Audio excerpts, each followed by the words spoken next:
Salut tout le monde, c'est Momobilette. Bon bah voilà, on se retrouve pour la suite du 94 Italkit. Bon voilà, ce coup-là, je vais vous parler de la boîte du sélecteur, enfin le barillet et tout ça, et de la boîte bidalo. Bon bah voilà, du coup j'ai fait un petit peu de rangement dans mon bazar. Voilà, ça va être un peu mieux, parce que je pense qu'il y avait vraiment un sacré foutoir là-dedans. Bon bah voilà, je me suis fait un petit support caméra, c'est pareil, histoire de vous faire des plans un peu plus sympas, plus rapprochés. Allez, on arrête de parler, on y va à gauche. Je vous montre la boîte. Du coup, qu'est-ce qu'on a dans cette boîte? Désolé, je vous règle un peu la caméra, histoire qu'on soit bien. Alors, du coup, on a le fameux sélecteur de vitesse. Bon, bah, moi, je l'enlève tout de suite. Je relève un peu le reste, comme ça sort. Hop, vous enlevez la tige qui est là aussi pour le maintien du barillet. Clac. Désolé, c'est la boîte qui tombe. Hop. Une petite tige de barillet. Bon bah après, une fois qu'on a relevé un peu tout ça, on arrive à sortir facilement le sélecteur. Alors du coup, le sélecteur, qu'est-ce qu'on a là-dessus? On a une rondelle d'un côté ici. Hop.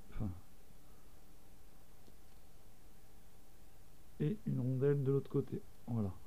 Tac, on met ça dans la boîte, on range ça bien. Après, on a notre petit barillet de sélection de vitesse top perf en ergal, qui est plus léger, hein, vraiment très léger. Et puis bon, peut-être que ça améliore la friction au niveau des passages de fourchette de sélection. Bon, voilà, je redémonte la boîte du coup, parce que pour chauffer le carter, je préfère, ça va être plus simple pour le mettre sur le côté. Donc là c'est pareil, du coup on se retrouve avec une rondelle qui allait ici, donc on a deux pignons, donc c'est facile. Le pignon de boîte, il n'y a aucune rondelle à mettre, et l'autre côté il y en a une de chaque côté pour le pignon de sortie de boîte, enfin de sortie de chaîne, pardon. Voilà, donc tout le reste, hein, tout est monté. Là il reste le petit ressort, il ne devrait pas tomber. Et on a aussi notre fameux balancier d'équilibrage. Je sais pas ce que ça va donner, peut-être qu'on va le monter ou pas, je sais pas, on verra. Donc voilà, maintenant je vais vous caler le remontage du vilebrequin qui est déjà prêt, qui est là dans son sac, qui attend plus qu'à être monté. On va l'huiler un peu et puis on va chauffer le carter. Allez, c'est parti.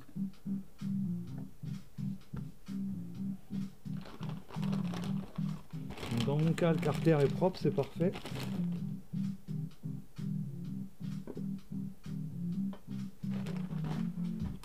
On va chauffer comme d'hab. Pour monter mes roulements, moi je chauffe. Enfin mes vilebrequins ou mes roulements, n'importe, comme vous voulez.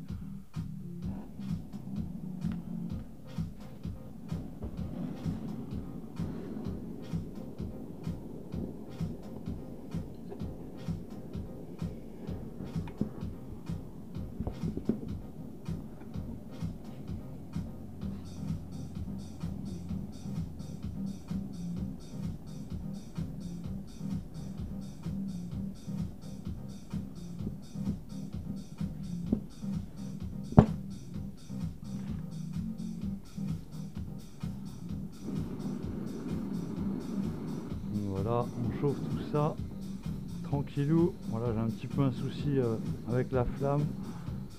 Ma bouteille est neuve mais elle déconne un peu.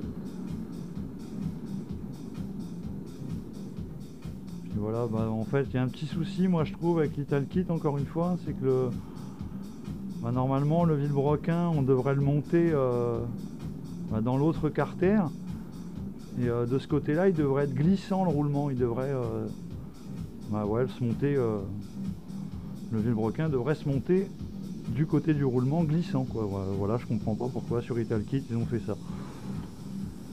Tant pis, c'est pas grave, je vais y arriver, on le fait bien sur les scooters donc il n'y a pas de souci, c'est pas un problème, mais je trouve ça un peu dommage, bizarre pas avoir encore respecté le montage d'origine, ouais.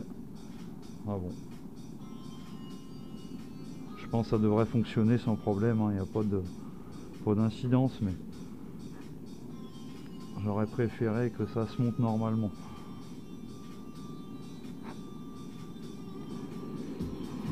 Ah, il fait pas chaud en ce moment là. Et moi je suis dans mon garage, j'ai mis le chauffage, il fait vraiment froid. En Sarthe. Moi je suis de la Sarthe du coup. Puis voilà, vous voyez, je fais mon petit délire comme d'hab. Monter des moteurs, les petits deux roues, ça c'est mon truc. Bon, il va être chaud mon machin. Je pense. On va pré-huiler le vilebrequin un tout petit peu. Histoire de... Bah d'ailleurs, ouais, faut pas se tromper, moi je monte côté embrayage quoi. Enfin, faudrait pas aller mettre le mauvais roulement du mauvais côté, enfin le vilebrequin du mauvais côté, pardon. Hop. J'espère que vous n'êtes pas trop près. Ouais, ce serait mieux comme ça. Là. Hop, désolé pour le plan de cam, je suis pas habitué encore. Il ne devrait pas être loin d'être chaud mon carter. Pareil, moi je huile toujours mon carter, mon bas moteur pour le passage du roulement. Ça permet de vérifier même déjà que l'huile soit bien diffuse. Et hop, un petit coup de doigt, faut pas avoir peur. Moi j'ai le doigt qui a de l'huile dessus, donc c'est bon. On en place un coup autour. Hop, on tâte le carter. Ouais, c'est pas très chaud encore. On va continuer à chauffer. Enfin, j'aime pas les roulements ou les vilebrequins qui rentrent à force, ça me plaît pas. J'éloigne ma burette d'huile pour éviter que ça crame tout ça.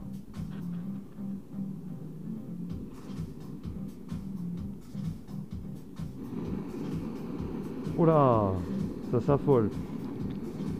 Ah, il déconne un peu mon chalumeau là, il va falloir que je m'en rachète un plus récent que ça là. Il y a des trucs anti-impact qui ont l'air bien mieux. Oh là là, c'est parti, ça s'emballe mon pauvre. Ça va me cramer ma cale en bois tout à l'heure. Hep hep hep.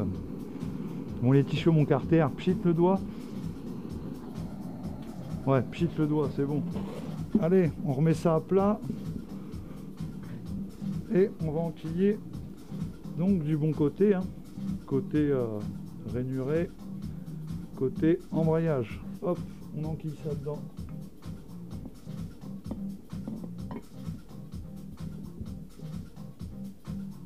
Ben voilà, c'est rentré, c'est déjà dans le fond, il n'y a pas de souci.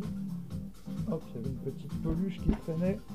Et voilà, ce que je conseille, c'est de bien laisser votre carter mis à plat comme ça là. Et hop, ça va refroidir, ça va se poser tranquille dans le fond. Et le mieux, vous mettez votre bielle en bas, l'axe de bielle en bas, comme ça vous alignez plus ou moins vos vilebrequins avec la chauffe, on ne sait jamais. Donc bah voilà, j'ai été obligé de vous reprendre pour faire une deuxième vidéo, une deuxième partie, puisque il va falloir que j'attende que mon carter il refroidisse pour le dégraisser, remonter la boîte, mettre de la pâte à joint sur celui-ci et en même temps chauffer celui-là pour refermer enfin définitivement le bloc. Donc voilà, je vous invite à aller regarder dans les suggestions en haut à droite de l'écran ici. Il y aura les suggestions pour la prochaine vidéo du remontage complet avec la pâte à joint, tout ça, vous savez, comme on remonte un bas moteur à M6. Bon allez, ciao, à bientôt, j'espère que ça vous plaira.